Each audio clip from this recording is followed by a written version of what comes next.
asalaamu calaykum waraxmatullahi wabarakaatu. kusoo dhawaada mar labaad channelka. magacaygu waa Khadar Miicaad. sidaan hore ula soo soconay waxaa inoo sii socdaa casharadeenii ku saabsanaa barnaamijka Photoshop. marka casharka maanta waxaan damcay inaan kaga hadalnaa haddii la idhaahdo marka qofka uu tago stuudiyaha oo uu sawirra iska soo qaado, sawirada loo soo celinayo iyo kuwa laga qaaday ee isla markaa kamaradu ay qabatay farqiga u dhexeeya. qofka studio gale ee muxuu ahaadaanay photograph-ka ama sida loo yaqaano portrait photograph ee studioda la tago ee markaa sawirka lagu galo way kala yacni quality fiican yihiin, taas oo ku xidhan qofka markaas studio leh qalabku isticmaalayo, hadday noqoto kamarada, hadday noqoto nalka, waxaas oo dhan waxaa jira iyada oo digitally uu qofku wixii uu hagaajin karo. haddii uu haysto nal fiican keliyaata, kamarada uu haysto markaa muhiim ma ahan. waxay ku xidhan tahay in uu aqoonta barnaamijkan u lahaado iyo in uu kamarad haysto iyo inuu nal fiican uu haysto. dadka qaar baa aaminsan maanta kamarad waxaan u baahanahay $2,000 $3,000 si aan u noqdo photograph. taasi waxba kama jiraan. hadda example ayaan tusayaa. iminka sawirkan waxaa waaye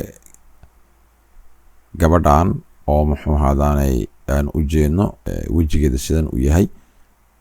haddii iminka waxyaabo waxaa jira haddaad qalab fiican aad haysato laakiin aad garanayn qaabkii loo isticmaalayay barnaamijyadan oo in lagu sameeyo skin retouch adigoo qofka bilicdiisa sii qurxinaya ama dubkiisa sii qurxinaya. haddii aanad waxaan aad awoodin oo laakiin qalab fiican aad soo gadato, waxaa waaye qofkii macaamiishii ku yimid kuma qancayo natiijooyinkii ama sawiradii markii aad u celiso. laakiin adoo haysta qalab iska jaban, haddii aad taqaano barnaamijkan sidii loo isticmaalo, waxaa laga yaabaa in uu muxuu ahaadana sawirada aad markaa aad siiso qofkii macaamiishii ay aad u cajabiyaan. hadda sawirkan iminka resolutionkiisu waxaa waaye waa 3,000 iyo waxbaan u malaynayaa.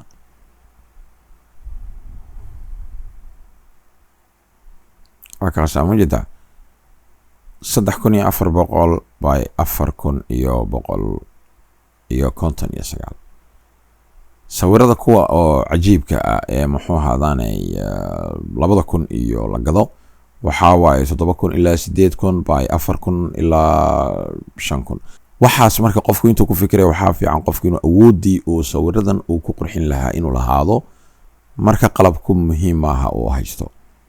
marka waxaan sameynaynaa hadda sawirkan iminka qofkana noo yimiday studio wuxuu yidhi waxaan u baahanahay sawir passportkayga ama sawir ani iyo ilmahayga iyo familkayga. okay, sawirkii marka waad ka qaaday waxaa tiri after 3 days soo noqo ama 2 days. marka kuu soo noqdo waxaa la rabaa sawirkan oo intaan ka qurux badan inaad siiso. okay, kaba soo qaadba qofka horta inaad weydiisaa mar walba haboon oo aad ku tiraahdo sawirka sideen kuugu qurxiyaa. waayo finankan iyo ma aragtay waxaa jirta wax burada la yidhaahdo ama burta oo dadka qaarkood ay jecel yihiin oo qurux oo sida iminka hablaha oo kale ama dumarka oo kale markay dhinacaas kale oo kaga taalo qurux bay u tahay. haddii aad buradii ka qaado oo qofkii aad sawirkii u celisay dhutul wuxuu war maxaa dhacay oo burtii sawir kale inaad ka qaaday noqonaysa ama aad u soo daabacdo iyadoo tii oo raw file-ka. marka mar walba waxaa haboon oo qurux badan inaad qofka client-ga aad weydiisid oo tiraahdo sidee rabtaa sawirkan inaan kuugu qurxiyo. intaa marka laga yimaado hadda kaba soo qaad qofkan wuxuu yidhi niyahow passport baan ku dhejisanayaa sawirkan waxaan oo dhan ma rabi. okay, ma rabtid waa yahay 3 shanoo soo noqon kadib baad ku tiri. marka hawshan aad galaysaa horta waxaa waye control J ayaan taabanaynaa si aan layer cusub aan u samayno.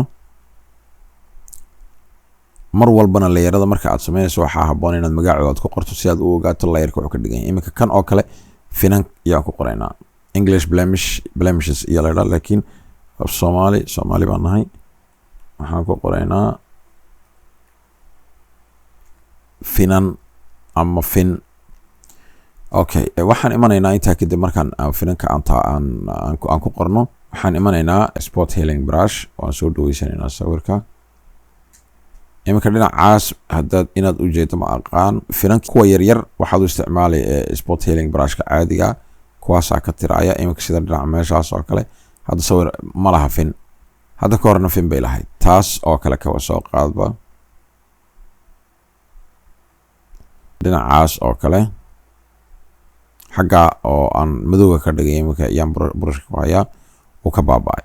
dhinacan kale marka la yimaado markaasaa ugu qabto in brushka ku sameeyo uu ka baaba'aya finki mujidan kaas iyo xoog u madow dhinacaas kaas oo kale iyo xoog u madow marka asaga laftirkiisa sidaas markaan dhaho uu ka baaba'aya. marka finankaas haddii bur muhiim ah oo qofka muhiim oo ah oo wax ku xasuusta dhinacaas oo kale imika soo qaad burtaas oo kale hadduu ku idhaahdo iidda waa inaad u deysid wayna ahayn waad ka tiraysaa iyada dhan muxuu ahaadane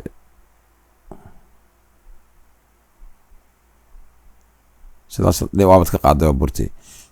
kuwa waaweyn muxuu ahaadane sidan oo kale imika taas oo kale xoogaa nabur ayaa loo malayaa kuwaas ayaga tan haddaan sameeyo muxuu ahaadane burushka aan u isticmaalo waxay kaga tegtegaysaa muxuu ahaadane waxyaabo kale kaga tegi.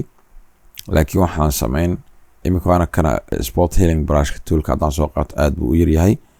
haddaan maanta dhan sidaa idhaahdo uu ka qaadayaa laakiin qaab kale noqonaysaa. marka tan waxaa ka qurux badan adiga oo isticmaala kan batch toolka waad soo dhaweyn sidan aad dhihi meeshii markaa aad isdhahdo waa nadiif imika dhinacaas oo kale ayaa dulgeyn intaad riixdo saasaad u riixi meeshaas oo kale ayaan rabaa.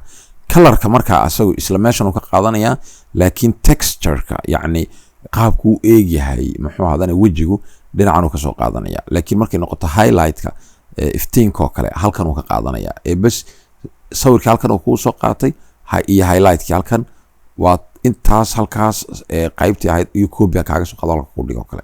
hadda waa kaasa tii haddeer aan brush aan saa marmarin way ka qurux aad bay uga qurux badan tahay. marka tanan si yaro degdeg u sameynaya waxaan oo dhan waan isku soo noqonaynaa 2 daqiiqo haddii la xidhaa.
marka waa kaasa sawirkii muxuu ahaadane saasaan ka dhignay.